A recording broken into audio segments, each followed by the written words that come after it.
لا إله إلا الله محمد رسول الله عليه صلاة الله وآله والأحبة.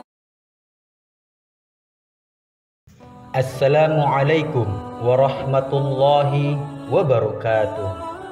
Kembali lagi di channel Lampu Mahabbah. Kali ini Lampu Mahabbah akan membahas sebuah kisah dua preman yang menjadi waliullah. Dalam kehidupan sufisme, banyak kisah seorang yang menjalani kehidupan berliku sebelum menerima hidayah dari Allah Subhanahu wa taala. Mereka hidup dalam kehinaan seperti preman atau anak jalanan, lalu bertobat dan mengamalkan ajaran dari sang mursyid dalam mengenal Allah Subhanahu wa taala. Sejumlah kitab hasil karya para ulama banyak memuat perilaku kehidupan para waliullah sebelum menjalani kehidupan asketisme. Faraduddin Attar dalam Tazkiratul Aulia dan Abdullah bin Ahmad bin Qudamah Al-Maqdisi dalam Al-Tawabin menjelaskan kehidupan waliullah yang sebelum dikenal sebagai pemuda berandal atau amoral. Malik bin Dinar, nama aslinya adalah Abu Yahya Malik bin Dinar al-Bashri. Malik lahir di Bashrah dan merupakan generasi kelima dari golongan tabi'in. Malik putra seorang budak Persia saat pertobatannya menjadi murid Hasan al-Bashri. Malik meninggal di Bashrah pada 131 Hijriah. Abdullah bin Ahmad bin Qudamah Al-Maqdisi dalam Al-Tawabin mengisahkan kehidupan Malik bin Dinar sebagai preman yang suka mabuk-mabukan, berbuat zalim, memakan riba, dan lain-lain. Malik mulai ada perubahan ketika ingin menikah dan mendambakan anak. Dari perkawinan itu, Malik memiliki seorang putri yang diberi nama Fatimah. Malik begitu mencintai sang putri Fatimah. Kehadiran buah hati menyadarkan Malik untuk bertobat. Meski tidak berhenti total, kehadiran si putri Fatimah memberikan perubahan besar dalam kehidupan Malik. Perilakunya berangsur mendekatkan diri kepada Allah Subhanahu wa taala. Si putri Fatimah pernah melihat Malik memegang segelas khamar. Anak Fatimah mendekat kemudian menyingkirkan gelas tersebut hingga tumpah mengenai bajunya. Padahal usia Fatimah belum genap 2 tahun. Namun malang, Allah berkehendak lain. 1 tahun kemudian, tepat di usia 3 tahun, Fatimah diambil kembali oleh sang Khalid. Kematian si buah hati Fatimah membuat psikologi Malik tergoncang. Malik kembali ke dunia hitam, bahkan lebih buruk dari sebelumnya. Datanglah masa ketika setan membujuk untuk menegakkan minuman haram sepanjang malam. Minuman memabukkan itu membuat Malik tertidur lelap. Waktu itu pada malam nisfu Sya'ban, tepat malam Jumat, Malik yang sedang mabuk dan tidak mengerjakan sholat Isya bermimpi mengerikan. Malik bermimpi seakan-akan kiamat telah tiba. Sangka kalah ditiup kuburan mengeluarkan isinya. Seluruh makhluk yang telah dikumpulkan. Dalam mimpi itu Malik berada di antara mereka dan mendengar suara dari belakang. Malik menoleh dan melihat ular besar yang berwarna hitam kebiruan mengejar kau dengan mulut terbuka.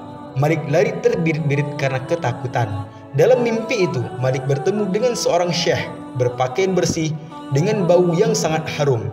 Malik mengucapkan salam kepadanya. Syekh dalam mimpi itu menjawab salam Malik. Malik bertanya, "Wahai syekh, selamatkan aku dari ular itu. Semoga Allah menyelamatkanmu." Syekh itu menangis dan berkata, "Aku lemah, sementara ia lebih kuat dariku. Aku tidak mampu melawannya. Cepatlah pergi, semoga Allah menyelamatkanmu dari ular itu." Dawuh Syekh kepada Malik dalam mimpinya. Malik terus berlari lalu naik di atas tebing dari tebing-tebing kiamat. Malik mendekati kobaran api neraka dan Malik hampir terjatuh karena takut kejaran ular itu. Tiba-tiba ada suara teriakan, "Kembalilah, kamu bukan termasuk penghuni neraka." Ular itu terus mengejar. Malik kembali mendatangi Syekh dan berkata, "Wahai Syekh, aku memohon padamu agar menyelamatkanku dari ular itu. Namun engkau tidak melakukannya." Syekh itu menangis lalu berkata kepada Malik, "Aku lemah, Tetapi pergilah ke gunung itu, karena di dalamnya ada simpanan orang-orang Islam. Jika engkau memiliki simpanan di dalam gunung itu, ia akan menyelamatkanmu. Malik melihat gunung bulat yang terbuat dari perak. Ada kubah di atas lembah permata dan tirai-tirai yang bergelantungan. Setiap kubah memiliki 2 pintu yang berwarna merah keemasan, bertaburan zamrud dan mutiara, dan setiap pintu terdapat tirai-tirai dari sutra bergantungan. Ketika Malik melihat gunung itu, ular terus mengejar, dan ketika mendekati gunung, salah satu malaikat berteriak, "Angkatlah tirai-tirai itu, bukalah pintu-pintu, dan hati-hatilah. Mudah-mudahan orang malang ini memiliki simpanan yang dapat menyelamatkan dari musuhnya." Tirai-tirai itu diangkat, pintu-pintu dibuka, dan tiba-tiba dari dalam tempat itu muncul anak-anak yang wajahnya bersinar seperti bulan purnama. Namun ular itu terus mengejar Malik. Di antara anak-anak itu ada yang berteriak, "Celaka engkau, kemarilah dan mendekatlah kalian semua. Musuhnya sudah dekat dengannya." Anak-anak itu kemudian keluar satu demi satu, dan Malik melihat putrinya Fatimah yang sudah meninggal dunia 2 tahun yang lalu. "Anakku." Mendekatiku, Fatimah menangis dan berkata, "Ayah, demi Allah." Fatimah kemudian melompat ke dalam kereta cahaya yang kecepatannya seperti anak panah. Fatimah meletakkan tangan kirinya di atas tangan kanan Malik dan berpegangan tangannya. "Ayah, belumkah tiba waktunya bagi orang-orang yang beriman untuk tunduk mengingat Allah?" tegur Fatimah dalam mimpinya. Malik menangis dan berkata, "Anakku, kalian memahami Al-Quran?" Fatimah menjawab, "Ayah, kami lebih memahaminya, lebih baik darimu." "Beritahu aku tentang ular yang ingin membunuhku." Fatimah menjawab, "Ia adalah amal burukmu yang kemudian menjadi kuat dan akan melemparkanmu ke neraka." "Lalu siapakah Syekh yang aku temui di jalan itu?" "Ia adalah amal baikmu yang menjadi lemah sehingga ia tidak dapat membantu menyelamatkanmu dari amal burukmu." Malik bertanya lagi, "Apa yang kalian lakukan di gunung itu?"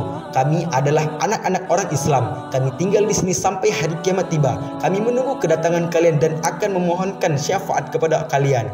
Malik terbangun ketika fajar terbit. Sejak itu Malik menjauh dari minuman khamar dan bertawad kepada Allah, sehingga Malik bin Dinar menjadi wali Allah dari golongan tabi'in yang ahli hadis. Terima kasih kepada sahabat-sahabat sekalian yang telah mengunjungi channel ini. Saya mengucapkan ribuan terima kasih dan memohon maaf bila ada kekurangan atau kecerobohan di dalam kisah ini, karena kesempurnaan hanyalah milik Allah Subhanahu wa Ta'ala.